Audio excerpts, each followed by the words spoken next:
শ্রমিক আছে। ওই ফ্যাক্টরিতে 1800 শ্রমিক আপনারা কাজ করতেন? আমরা 1800 শ্রমিক ওখানে কাজ করি। আপনাদের যে উপরস্থ কর্মকর্তা যারা আছে তারা এখন কোথায় বা তারা কি করে? তারা এখন পলাতক, তারা কেউ এখন আইনের আওতায় আসতেছে না, কেউ আসতেছে না। তারা হলো আইন এখন তাদের গোলাম হয়ে গেছে। আপনারা কি কোনো আইনি প্রক্রিয়ায় আগাচ্ছিলেন বা আগাচ্ছিলেন না? আমরা সব জায়গায় গেছি। আপনার এই জায়গায় আমরা এই নিয়ে 2 বার আসলাম। আপনার শ্রম ভবনে একবার গেছি, ওখান থেকে কোনো সমাধান দেয় নাই। আমরা হলো বিডিএম অফিসে গেছি, ওখানেও কোনো সমাধান দেয় নাই। আমরা শ্রীপুর উপজেলায়ও গেছি, ওখানেও কোনো সমাধান দেয় নাই। সেনাবাহিনী সেনানিবাসে গেছি, ওখানেও কোনো সমাধান আমাদের। কোন সেনানিবাসে গেছিলেন? নবীনগর সেনানিবাস। আচ্ছা, আপনাদের এই ফ্যাক্টরিটি কোন জায়গা? আমাদের ফ্যাক্টরি হলো আমতলা, মানে আশুলিয়া কাঠগড়া আমতলা। আচ্ছা আচ্ছা, এখন মূলত আপনাদের দাবিটি কি এবং কার বরাবর এই দাবিগুলো জানাচ্ছেন? আমাদের দাবি, আমাদের বকেয়া বেতন দিতে হবে, পাওনা গন্ডা বুঝায় দিতে হবে। আমাদেরকে জানে এত তারা ফ্যাক্টরি বন্ধ করে নাই, হঠাৎ করে ফ্যাক্টরি বন্ধ করছে আমাদের। আমরা প্রতি মাসে বেতন নিয়ে আন্দোলন করি, প্রতিটা মাসে বেতন আন্দোলন করে তারপরে বেতন নিতে হয়। হঠাৎ করে আমাদেরকে 9 তারিখে বেতন দেয় নাই। আমরা বলছি আমাদের বেতন দেবেন না, দেবো 15 তারিখে। ওরা মানে নিশ্চিত কোনো ডেট দেয় না আমাদের। না দিলে তখন লাঞ্চ টাইমে আমাদের বলছে কি তোমাদের ছুটি, আমাদের ছুটি দিয়ে চলে যেতে হয়েছে।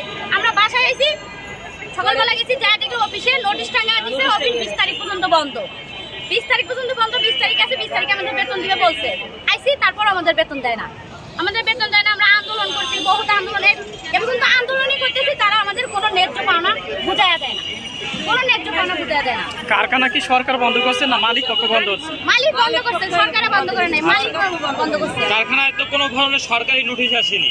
আসছে, আসছিল? হ্যাঁ নোটিশ আসছে, তারা কোনোটাই গ্রাহ্য করে নাই। নোটিশটি কি ধরনের নোটিশ আসছিল?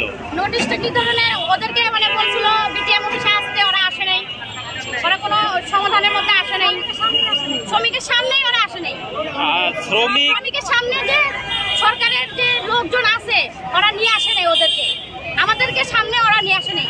ওরা ভেতর থেকে সব সমাধান করতেছে ওদের মতো, ওরা আমাদের সামনে আনতেছে না। আচ্ছা, আপনারা এখন কি চাচ্ছেন একটু বলুন? আমাদের পাওনা গন্ডা বুঝাই যাচ্ছি। আপনার এই দাবিটি কার উদ্দেশ্যে, মানে কার বরাবর আপনি দাবিটি জানাচ্ছেন? আমরা সরকারের উদ্দেশ্যে আমরা দাবিটা জানাচ্ছি, সরকারের কাছে আমরা আবেদন জানাচ্ছি, তারা যেন আমাদেরকে, আমাদের মুখের দিকে তাকায়। আমরা গরিব মানুষ, মালিক তো পলায়ে গেছে, মালিক তো লন্ডন থেকে পলায়ে। মালিক কি আওয়ামী লীগের?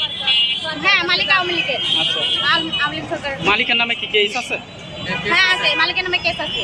আচ্ছা আচ্ছা, ঠিক আছে, ধন্যবাদ আপনাকে। আপনারা কি স্মারকলিপি দিবেন? স্মারকলিপি দিবেন প্রধান উপদেষ্টা বরাবর? আমরা সব জায়গায় গেছি, কোনো জায়গায় আমাদের যাওয়া বাদ নাই। না না, এখান থেকে আমি পদযাত্রা করে কি স্মারকলিপি দিবেন সরকারের কাছে? হ্যাঁ আমরা যাবো, শ্রম ভবনের সামনে যাবো। আচ্ছা।